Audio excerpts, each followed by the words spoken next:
Greetings, partners, lovers, friends, and strangers. It's now time for another episode with me, the Nate DOG, as we talk about everything that is sports related. So, of course, as always, um, welcome. Glad you made time for me. Please feel free to like, comment, subscribe. What we always say about the comments is this: kids, watch this program. So you got to make sure that you watch your language. If you can't say it in front of your mama, you can't say it here. So, as we always start, I got a few things I'd like to say, hoping you'll be nice enough to stay. You definitely deserve a break today. And we're going to do things my way, as is my channel. So, today we're going to do a little bit something different. One topic, but I got a lot to say about it. So, like you all to lend an ear, listen here, and let's get at it. Now, in the NBA and the NFL, coaches get a little more credit than they should when their teams win and get a lot of blame when the team loses. Now, in the pro game, you need talent to win. However, in college, the talent, while it's there, it's raw. Therefore, you need a very good coach to win with this raw talent. This coach must be able to coach the players up.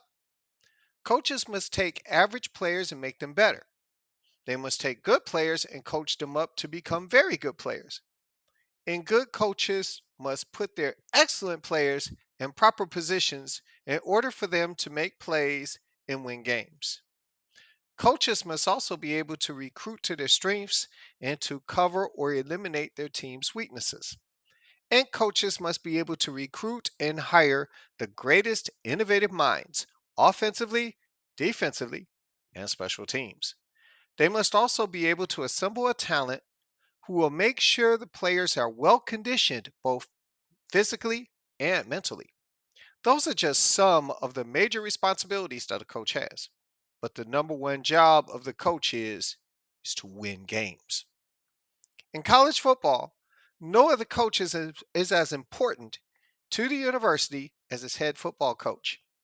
The football coach pays the majority of the athletic department's bills by the success of the team. So I should say that the football team pays the bills. So it's critical that you have the right coach in place. How important is the college football head coach? Well, at many universities, the football head coach is usually the highest paid employee at the school, even making more than his athletic director boss, or in some cases, the university president. So, let's take a moment today to talk about college football coaches. This year, it's been all about the coach. We have spent more time talking about coaches than we have players this year. And it all started with the hype surrounding Deion Sanders, aka Coach Prime. Colorado is a team that prior to the arrival of Coach Prime, they won one game all last year. So Coach Prime leaves an HBCU, which he also gets heat about, and goes to the Rocky Mountain State to get more heat. The man has increased the team's win total as of this date to four, but yet, because of his flamboyant style and swag, people are still applying more hot grease to his skillet. We also saw where Mel Tucker, who was signed to a very lucrative contract with Michigan State, basically lost his job.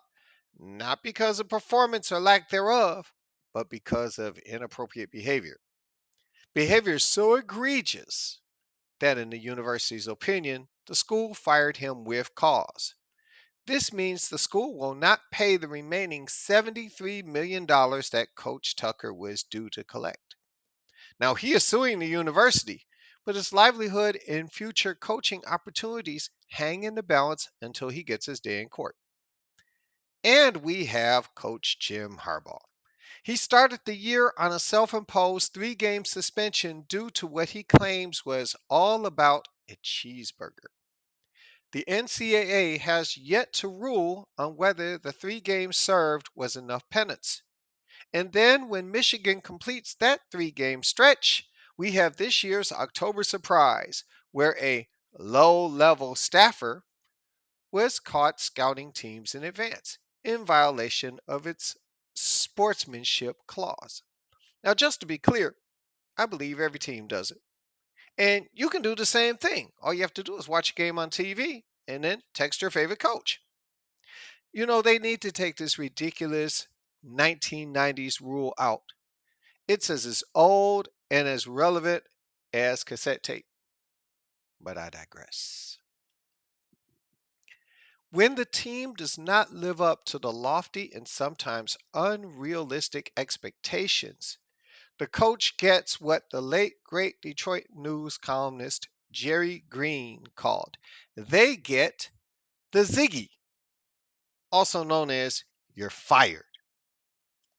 You don't have to be a head coach to be fired. But when the head coach is feeling heat, it's a matter of self preservation. The head coach is getting a fat check, and no one is going to get in the way of that coach getting that bacon.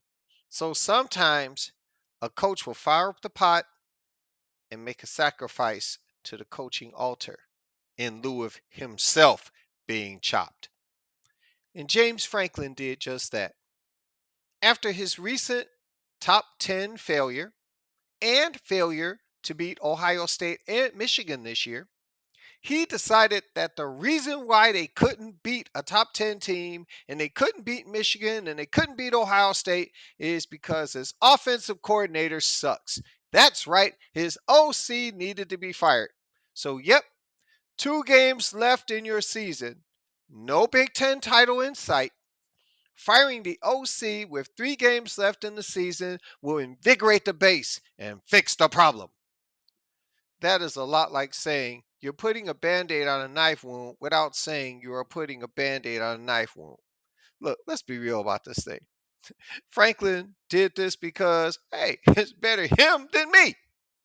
Because I'm telling you, next year, if you can't beat Michigan and if you can't beat Ohio State, you're next. Trust and believe. Because Penn State folks are tired of the same old song and dance. They're tired of always looking up to Michigan and Ohio State. So, James Franklin, you're on the clock. You heard it here first. Now, the latest Ziggy for a head coach, however, goes to Jimbo Fisher.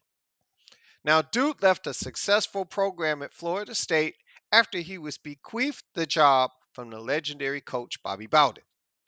But some people just can't handle inheritances. You got that person who got that big fat insurance check, you know, 20, 40, 80,000. Or you got people who hit the lottery. We hear about it all the time. $100 million and they blow it within a year. How do you do that? Some people just can't handle inheritance. Not at all. So, Jimbo inherits this job. It's a lot of pressure, whatever. Bottom ling was he heard that song from Texas A&M, and that song went something like cha-ching, cha-ching, cha-ching, and he answered. So Jimbo goes to Texas A&M where big oil creates big money, which creates the resources to get the best team that money can buy, and this team can challenge for the SEC slash national championship. But alas, the problem with Texas A&M is that you're in the SEC, and poor Jimbo couldn't figure out Nick Saban and Kirby Smart. And now, in failure, he has hit the lottery. A&M's alumni wanted Jimbo to go so bad. They passed that big old 10-gallon hat and filled it with $77.5 million to make this man go away. Now, I don't know if Jimbo Fisher is sad that he lost his job or if he ran like Usain Bolt to the bank to make sure that that check didn't bounce before those folks changed their minds. Only in the mad, mad, mad world of sports can you get a big fat check to go away. And the check is so huge, you may not want or need to work. Now, with some of these coaching jobs, if you can get a fat payday by sucking, maybe being fired is more of a goal than a consequence. Many people are upset as to why these coaches get so much money, while that free labor pool, also known as the student athlete, just gets an education. But with NIL, that's name, image, and likeness, for all you people playing at home, that all changed. Players are now getting at least a slice, whereas before, if they received even a crumb, their eligibility would be in jeopardy as well as the team's good standing. But even with NIL, coaches getting almost $100 million is absurd in most people's eyes. Rumors have hit that A&M, along with Michigan State, are ready to make Urban Meyer the highest paid coach ever in college football, paying him well over $100 million. Trust me, even after A&M bought out Jimbo, they have a lot of oil and a lot of deep pockets to scrounge up another 100 mil for Herb. Michigan State is hoping beyond hope that their firing with cause stands up in court. So that way they will have that $73 million in unused salary to toss at good old Herb, along with some additional bread that they can find from other Spartans.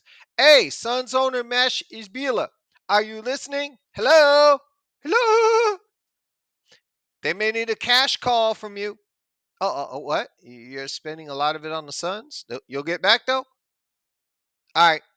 I'll tell Sparty that, don't call them, they'll call you. Right on. Thank you. And by now, you all are scratching your heads and saying to yourselves and at me, what's causing all this? Well, the answer is simple. More after this sip. And yes, it is a Lions Cup. Don't hate. Go Lions. The answer is simple. The reason is because the need to win for you. Yes, you. Yes, you. You meaning the school, the alumni, and you, the fan. Do you realize how much money you spend in merch repping your school? Do you know how many of you are tuning into TV, cable, jailbroken fire sticks, and streaming platforms just to see your favorite college team play? In fact, I can look at my videos. Every one of my videos from the time I start this channel are up on the channel. Please feel free to go back and watch them as many times as you like. I will never turn that down. Go ahead and watch, please. But if you notice, most of the people who watch, the highest number of views that I have, come from videos where I opine about college football. Even pro football rides shotgun until Thanksgiving when the playoff picture in the NFL starts to sharpen up. So, my dear friends, you are not even going to spend big money on that skull cap, hoodie, beer mug, lion cup, or that man cave decked out in your school's colors if your team sucks. As Coach Lombardi famously said, winning isn't everything, it's the only thing. So, when you're wondering why Coach Prime gets all that smoke, while Coach Regular is barely on TikTok, understand that flamboyance is usually a better way to attract recruits. Coaches have only so many times they can contact a recruit. Hence, Jim Harbaugh's first dance with the NCAA. So, this is a way of getting the recruit's attention. Coach Prime understands that coaching means nothing without talent. Also, Coach Regular isn't winning enough games, and America loves winners. Didn't Queen tell you? No time for losers, 'cause we are the champions. Back to the regularly scheduled program. even the worldwide leader of misinformation. I'm sorry, sports. Sorry, not sorry. They no longer give scores of every team on SportsCenter. Isn't SportsCenter supposed to be the news and score show? Well, not anymore. If your team sucks, they won't even acknowledge that they played. That is, unless they play a top team. They won't even show highlights of Coach Regular's team scoring on a scoring play unless it was an outstanding play or if they made a bad beat for Scott Van Pelt. Your appetite for winning, winning, and more winning causes teams to admit players to top schools, whereas a regular kid would have to get almost perfect test scores to be considered admission to the same school. Many non academes, that's folks who don't like sports, loathe the preferential treatment that the athletes receive. But when they see their school swag on TV and everywhere people congregate, they see all that college swag. Trust, they're going to quickly grasp onto it. Don't you just love that prestige that winning creates? Someone said that winning is a great deodorant, and there are lots of stink about college football. From that so called national championship that is subjectively decided by a group of agenda based people that feel a certain group of teams are more worthy than others, all the way down to who gets punished for what. And yes, I said it. I ain't crazy about national championship right now in its present state because not every team who should be competing gets to compete. And we'll talk about that in a future episode. But I'll give you a hint. Georgia and Michigan are benefiting from the fact that they play in two big revenue generating conferences and were preceded 1 and 2 respectively. If everything goes to plan, there's going to be an undefeated team that may be on the outside looking in. Why?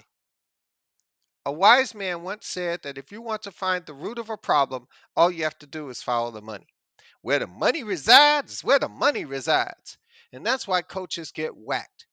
Others get recruited, some get bribed, or some do or say crazy things.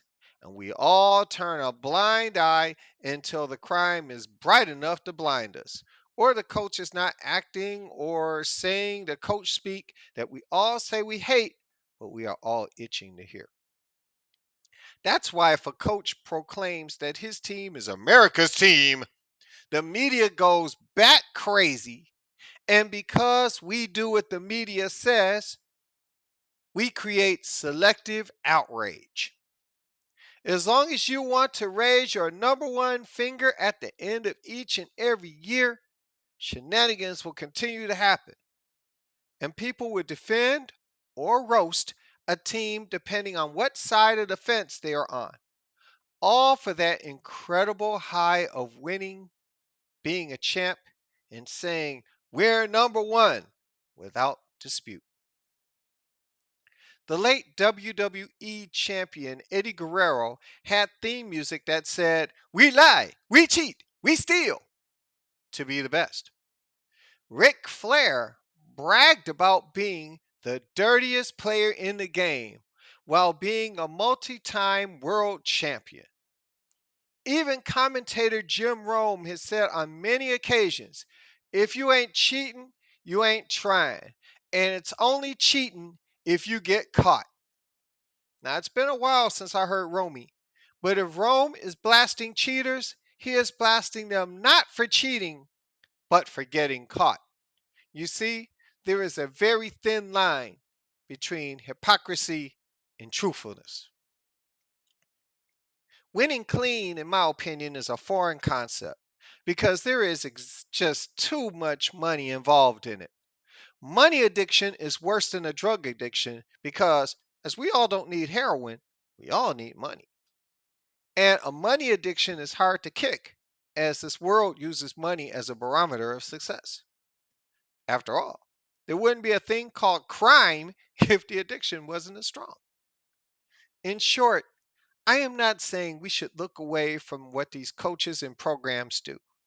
What we need to do is take it for what it is. These people are under enormous pressure to win at all costs. And when you squeeze something, the pressure causes the item to pop. And constant pressure changes the item from what it was to what it is now. And the fans, school administrators, coaches, and players' quest to be number one is the root cause of it all. So before you crack on a coach or a program, remember that we in the sports world live in glass houses, and it's never wise to throw a stone while living in one. So I guess that's all I got to say about this particular topic. I thank you so much for watching and spending a little bit of your time with me. I do appreciate it. Now, don't forget to please comment, like, subscribe. Thought drops occur every Wednesday. That means I do them Tuesday night. So if you're a night owl, you'll probably catch it on Tuesday. If not, it'll be Wednesday for the rest of you.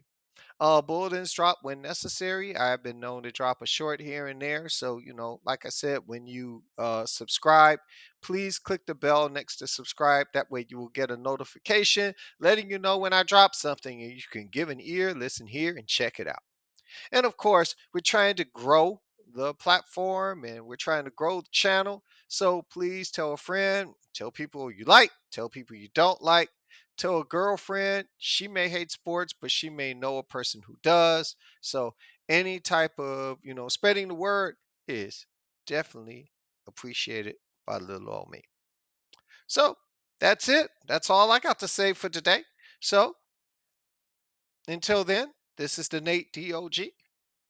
And of course, always imparting, we wish you love, peace, hair grease.